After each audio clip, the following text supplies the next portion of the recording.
हिमाचल के 29वें राज्यपाल शिव प्रताप शुक्ला ने संस्कृत में ली शपथ। चीफ जस्टिस द्वारा शपथ दिलाए जाने के दौरान मुख्यमंत्री व डिप्टी सीएम भी रहे मौजूद। महामहिम शुक्ला ने देवभूमि हिमाचल में नियुक्ति पर जताई खुशी। हिमाचल के राजभवन में आज शिव प्रताप शुक्ला द्वारा 29वें राज्यपाल के रूप में शपथ ग्रहण की गई।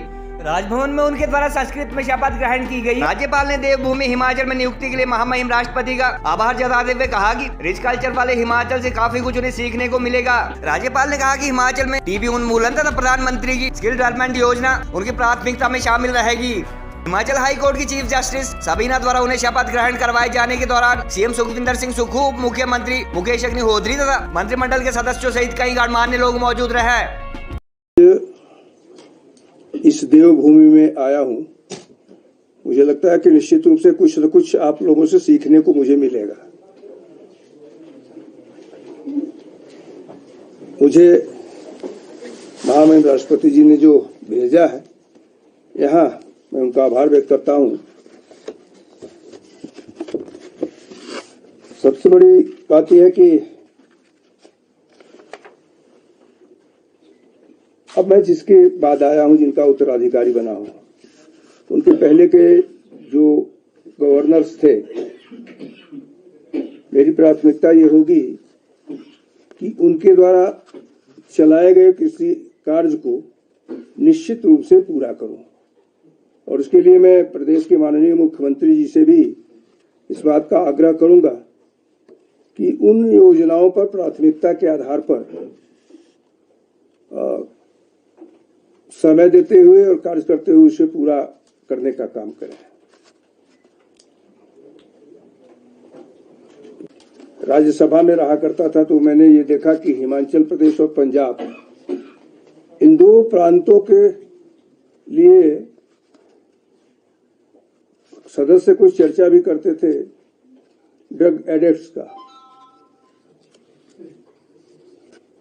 उसमें निश्चित ही सबसे पहले तो मुझे प्रशासनिक तौर पर वो लोग अपना काम करेंगे, सबसे पहले आपकी मदद की आवश्यकता मुझे होगी, क्योंकि आप लोगों के द्वारा अगर समय समय पर उन लोगों को एजुकेट किया गया,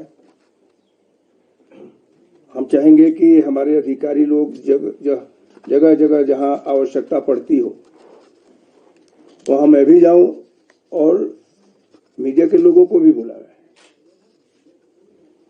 तो इस प्रकार उस पर काम करूंगा।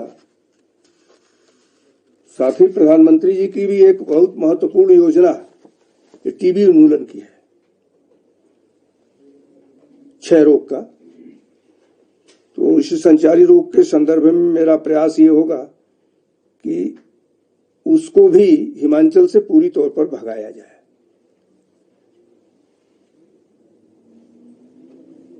और पीएम साहब की एक बहुत महत्वपूर्ण योजना रही है स्किल डेवलपमेंट की।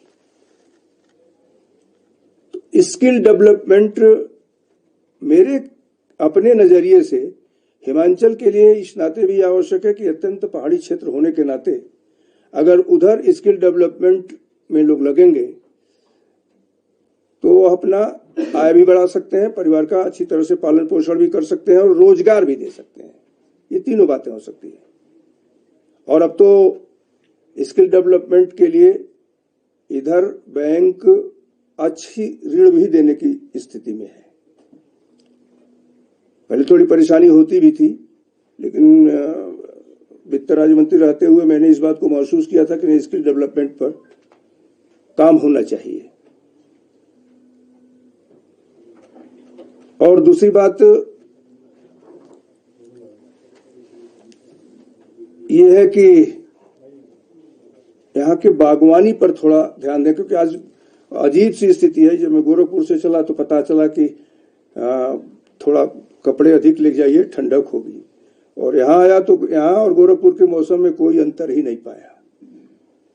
तो मुझे लगता है कि वो केवल बर्फ न गिरने का कारण हो सकता है और वह कहीं के वृक्षारोपण के प्रभावी न होने के नाते हुआ है। तो वो भी मेरी प्राथमिकता में एक रहेगा। और आप लोग तो का प्रदेश तो अपने आप में भारत में शिक्षा के मामले में तो अग्रगणी है, उसमें भी कोई कमियां होगी तो निश्चित रूप से उसको हम पूरा करने का प्रयत्न करेंगे, उस पर कार्य करने का प्रयत्न करेंगे। भी प्रयत्न होगा कि मैं अपनी या अधिकांश यात्रा रोड साइड से ही करूं, जिसे रास्ते में भी लोगों की समस्याओं की जानकारी हो सके और फिर उसको मुख्यमंत्री जी से मिलकर के और सब उनको बुला करके बातचीत कर करके उसको पूरा कराने का प्रयत्न करूंगा।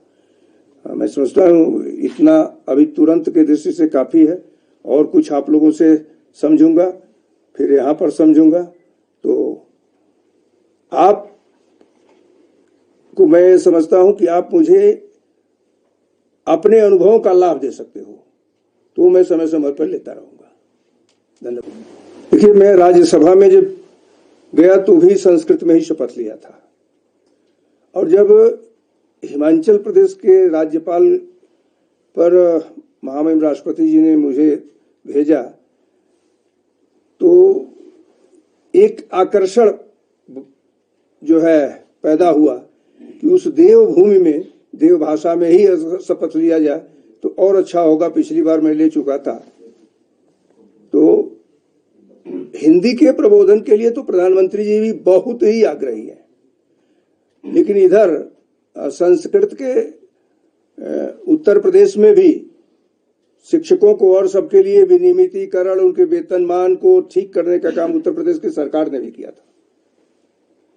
तो मुझे लगता है कि इस पर काम करने से हमारी जो देवभूमि की संस्कृति है उसमें उत्तरोत्तर बढ़ोतरी होगी, और देवभूमि बढ़ेगा तो संस्कार बढ़ेगा, संस्कार बढ़ेगा तो देश उन्नत होगा। स्थिति है कि मीडिया की मदद से भी बहुत कुछ समस्याओं का हल किया जा सकता है। मीडिया को हम ये कहें कि दूसरे की दृष्टि में लगता है कि एक निगेटिव न्यूज, सामान्य तौर पर जो लोग देखते हैं उनको लगता है निगेटिव न्यूज, लेकिन मेरा यह मानना है कि वही निगेटिव न्यूज ही न्यूज होती है, क्योंकि सामान्य स्थिति में कहाँ कौन पढ़ता है, और एक ऐसा हेडिंग हो, उस हेडिंग में कहीं निगेटिविटी कुछ लगती हो तो वह निगेटिविटी पॉजिटिवनेस में कैसे बदला है, इसके लिए आप लोगों की आवश्यकता मुझे।